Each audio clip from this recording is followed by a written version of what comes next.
Hey y'all, it's Amanda and this is my Texas Zone 8 garden, and I slept in today, so it's gonna be a hot one. We're gonna do a few different things. We're gonna do a little work on the smokebush. We're gonna be planting up some more Gladiolus blooms for the fall, and I'm gonna be planting a new variety of sunflower seeds that are supposed to be absolutely gigantic.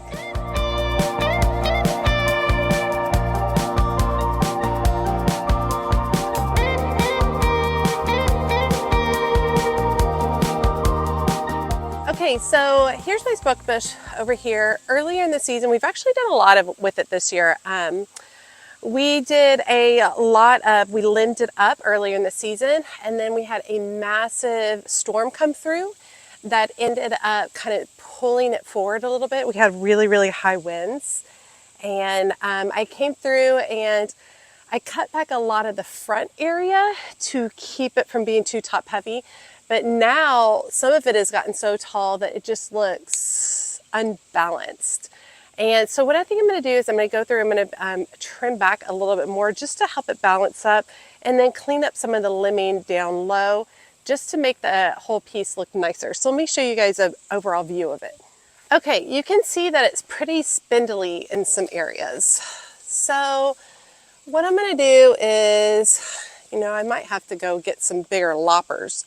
I'm going to go ahead and cut back some of these, and I am going to strip these limbs so that I can use these limbs for some projects, making some different trellis and situations. Let me go actually start a lot down low, just cleaning up some of this down low.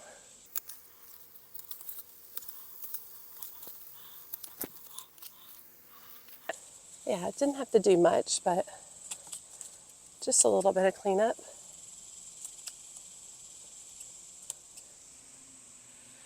Right there.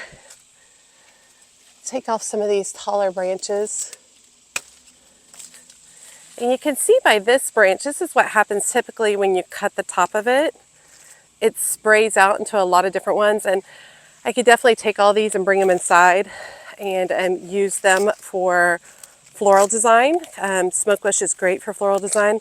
I'm not going to today, but that's pretty cool.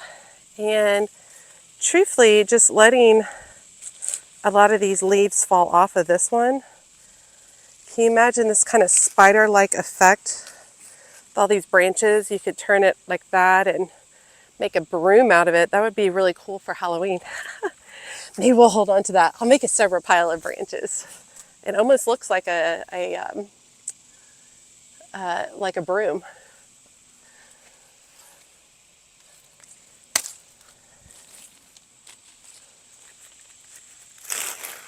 Yeah, I definitely just want to come through and take out some of these taller ones.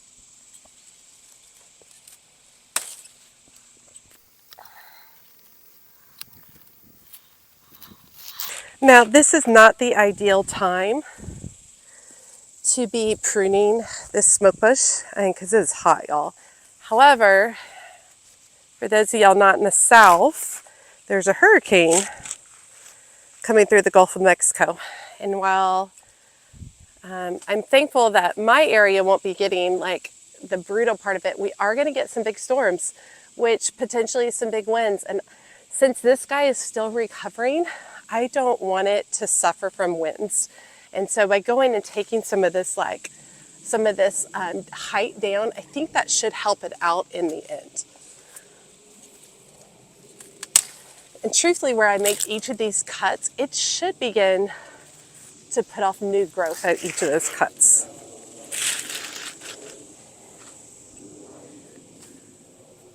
I think I'm gonna have to get my big loppers for the rest. So the other day I was struggling with cutting back, pruning some of my spirea, and one of y'all suggested that I get some electric pruners. So I'm researching that right now. I think that's a really good idea.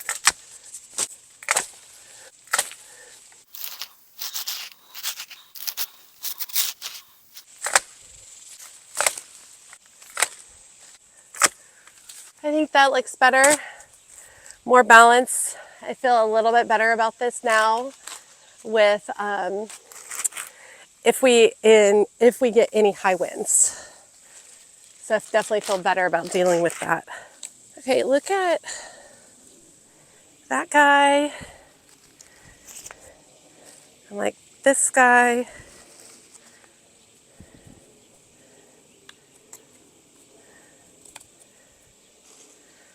I wonder if I might go try to twist some of these together because, you know, it's after July 4th, so I already got Halloween on the brain. Twist some of those together for kind of funky witch's broom.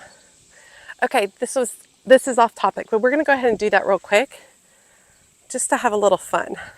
Now, before I get too far distracted, I am gonna come in here and cut back the yarrow that's here. I've had this yarrow here for a few years, and I don't really know what to do with it. It's just kind of been left here because I'm not in love with it.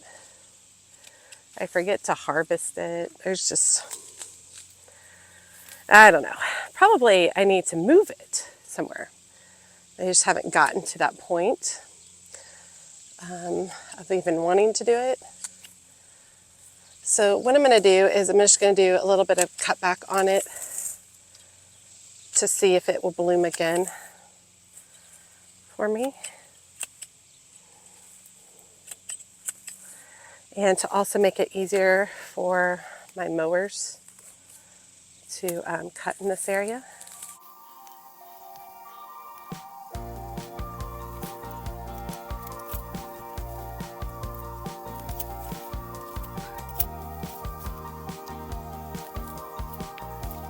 And you can see that that really starts to clean it up already.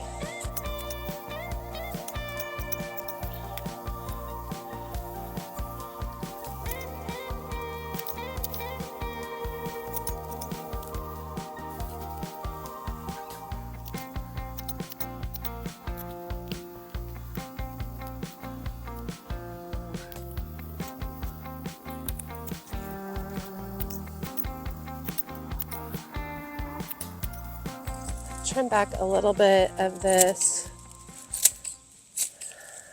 blue rush, soft rush grass. Yeah, that area looks a lot better. And then one more thing I'm going to do is I'm going to cut back this nepeta because the nepeta is all the way out here, but the edging of the garden is all the way back here. So I've got a lot of grass growing up through it. So I'm just going to go ahead and cut back along the edge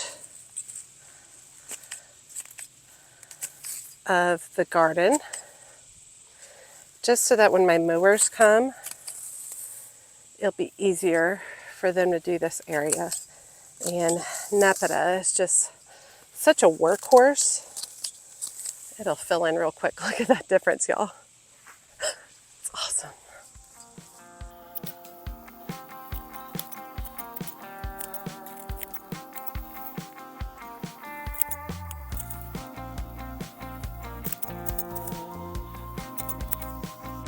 Okay, and that should fill in back in nicely. Okay, in the shade. So let me start with those kind of 3 branches I was kind of working with. All right, so I was starting with this one because it kind of has like a broom-like appearance. And for those of you who are new to my channel, I love Halloween and I deck out my house and my front porch for Halloween. And I would love to have more of an authentic looking witch's broom. And what easier, less expensive way to do it than with some of these branches. So I think I'm going to start down low, and I've got some jute. So I think I'm going to start by basically just coming in and doing the jute pretty tight around this area just to kind of hold it all in place.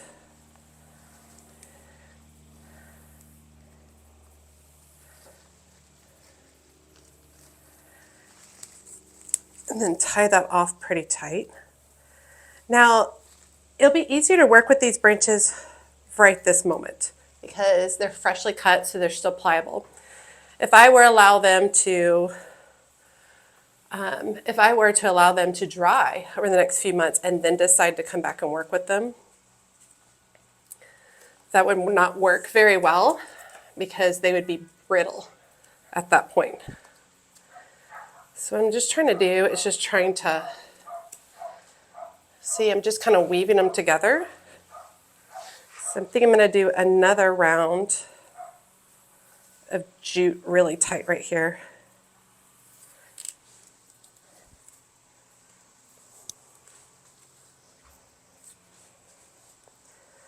I'm just going to do that at a few points. And once these like dry, especially in the heat of our summer the next few months, they'll just stay together.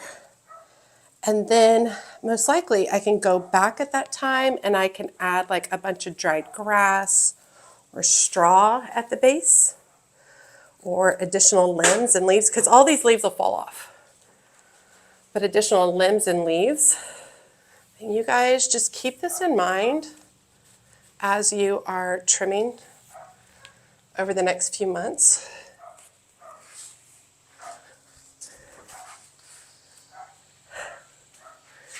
I like it. And we'll just let that chill here. Very cool. That'll be fun to mess around with for my front porch for Halloween. Okay, we're out in the backyard, and if you remember, about 6 weeks ago I planted a bunch of these gladiolus right here. And we're going to go ahead and plant up the remaining 4 containers, and if we have some additional ones, I think I'm going to work them into that bed over there. And the reason I did this is I really went gladiolus towards the end of the summer into the fall, and I think this gave me, like, doing this succession planting is going to give me a better approach at potentially achieving that. Because all of my like regular gladiolus that I've had in my garden beds, they all bloomed like a month and a half ago. And so these are just getting going and they haven't even started their bloom stalks yet. So now let's go ahead and plant up these 4 as well. But we're going to do it on the front porch where we're shaded. So I have a bunch of gladiolus bulbs that I collected in the spring.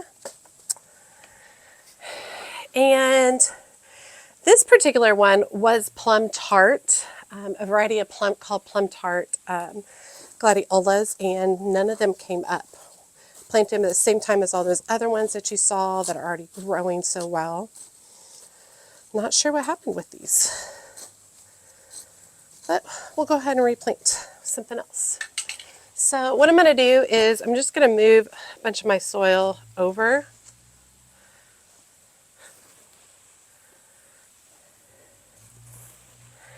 These are typically planted at about 4 to 6 inches deep. You do want to make sure that you go through and add some kind of fertilizer. I'm doing rose tone because that's what I have.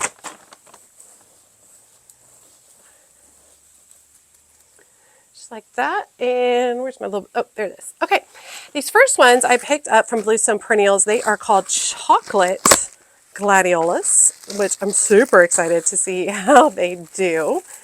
And I think I'm going to put all of them in the same container. Now I'm not worried about these getting like super large, these gladiolus getting super large, because I'm using them for arrangements for myself, so I don't need 48-inch or 60-inch tall gladiolus. These are still in good shape. They've already got green, so I can actually see this is the flat part of the bulb, and this peak, the pointy part, is the part that you want to plant going upwards. So we're just going to get all these nestled in place. Oh man, there's lots of worms in here. And these are grow bags. I think these are like 5-gallon grow bags. I wish I had bigger grow bags. I might get some bigger ones at the end. And these gladiolus, I think they each had 1, 2, 3, 4, 5, 6, 7, like 8 in each of them. So there's 16 in here. So once I've done that, I'm just going to come back through with my soil.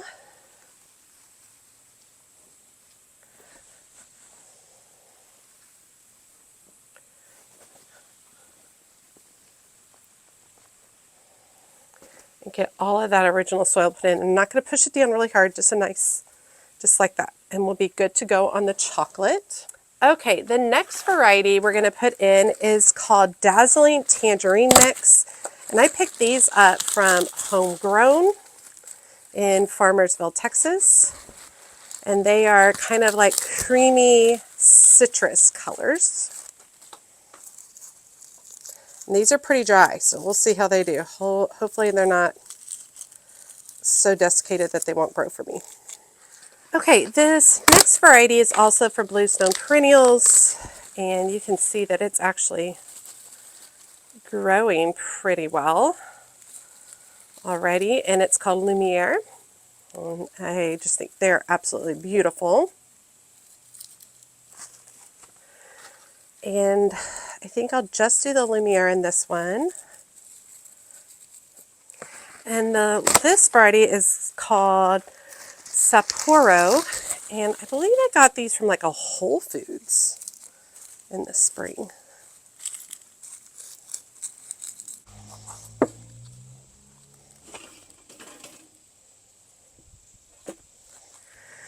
All right, I've got some pizza pans under some of these, but I'm out of pizza pans. So I'm just going to kind of work this one into some old cookie sheets. And I think that'll help a little bit with the water retention. Okay, in addition, I've already got them set up over here. I want inline emitter to each of these containers. So I've already got one there. So basically what I need to come through is cut open the line. Oh, these snips are not very good. Oh, okay. Install an inline emitter.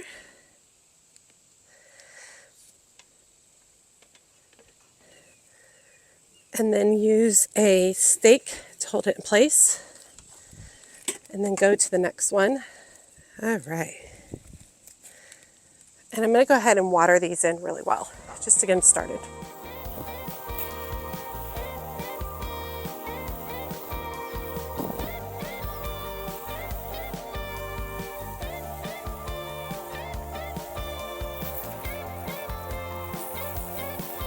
Okay, now I also want to put some gladiolus over here. I have a lot of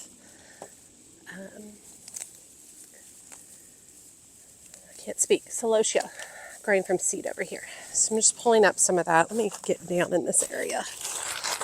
My butt's going to be all wet because my husband was messing around with the sprinkler systems back here.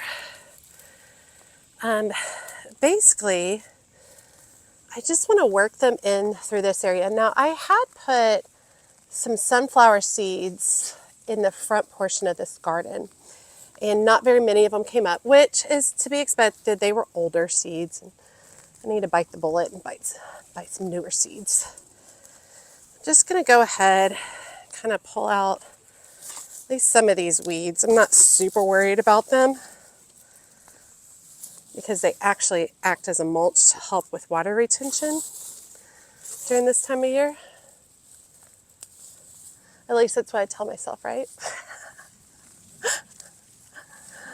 All right, so what we're gonna do is I've got one more bag of mixed gladiolus here. Now, gladiolus should come back for me after year, so what I'm putting in right here will be coming back at some point. So what I'm basically gonna do is I'm just gonna spread some of them out.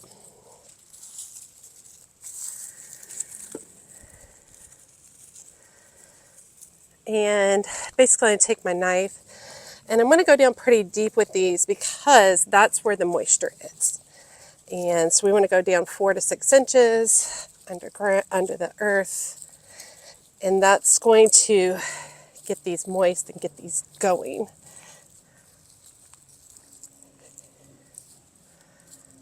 And this is all set up to drip irrigation.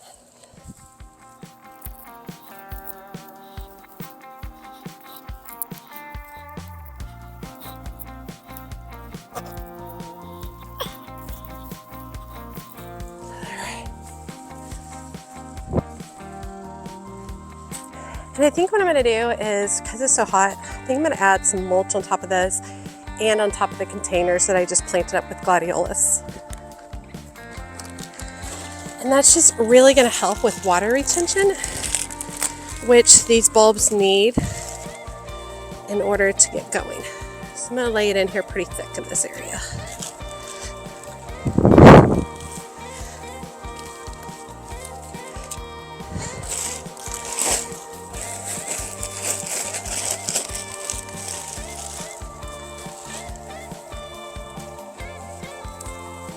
And like I said, I'm also going to put them on the top of those containers I just planted. Okay, and if you recall, not too long ago, I planted some sunflower seeds here, and it didn't go well. So they were older seeds, so it's okay. But a lot of them didn't come up. Some of them did. You can see some of them did come up, but not as many as I had hoped.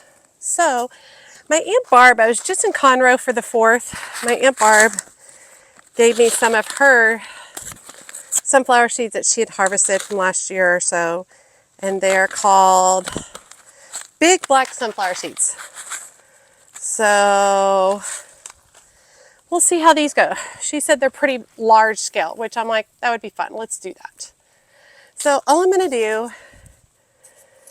I'm going to come through, dig a trough with my knife, and we're just going to go ahead and sprinkle them pretty liberally because I don't know how old these are, and cover them back up. And I do get drip lines over here.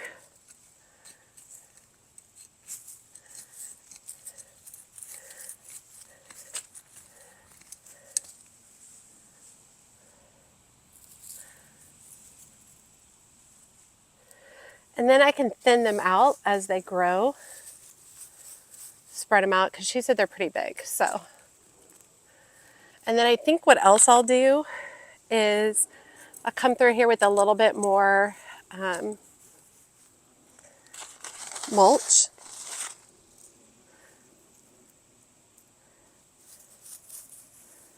To help keep these moist so that it's easier for them to germinate.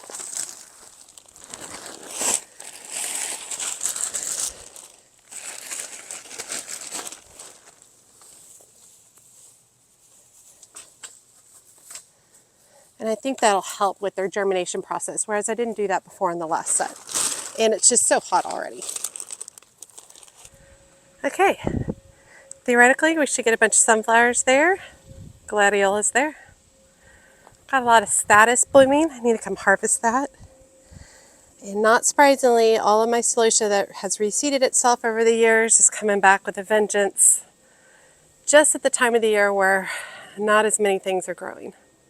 I did want to show y'all a couple of these sunflowers over here, Sunflower Steve sunflowers. I did not have great germination on them, but the ones I did get are super fun. Look at that guy, Wonker. And I wanted to show you what was going on with some of them. So some of the leaves, like this, are just fine, but then look what we have going on this guy. Look at the insanity, I assume, of aphids. Now I'm not going to try to get rid of them, because right now they're keeping everything there. And they obviously really like this guy. So I'm just going to let them do their thing on that guy. But I really like this sunflower here. He already is going to seed. I'm going to let him go to seed. Look at that one right there. Pretty. These over here. So fun and unusual. Really, really like them. Basically what I'm doing with all the sunflowers is I'm letting them all go to seed so I can collect the seeds and have them for next year. This guy's finishing up. I'm not harvesting any of these, just letting them do their thing so I can have a bunch for next year. Looks like we got another round of Lysianthus coming. Right there, spurge. I've got spurge everywhere, y'all. It's the worst. Zinnias are popping. Marigolds. letting this sunflower go to seed, and then I'm going to cut it back. Marigolds over here. These are the cocoa marigolds. Not as big as I had hoped, but still beautiful and fun. Need to keep harvesting them. Need to build in my arch because my loofah and my birdhouse gourds are very happy. So I need to get the arch built in so I can start training those vines. Still got a lot of work to do. Back part looks terrible. All right, you all. Hope you enjoyed today's video. It's hot, but the garden is still going. So that's good. Definitely a lot of things that are starting to grow now can only handle the heat. And so it is what it is. With these gladiolus, I'm not real worried about them because they're really not going to give me blooms till the end of summer, beginning of fall. And they'll be fine with that weather. And then the sunflowers like the heat. So it should be good. All right, y'all. As always, make sure you like, comment, and subscribe to the channel. Every time you like and comment helps grow my channel. Even if you don't want to leave a comment, just drop an emoji below. Let me know that you're there and that you want to say hi. As always, check out my social media outlets, including Facebook, Instagram, and TikTok. As always, she's a mad gardener or a decorator or anything else that she wants to be. Thanks, y'all.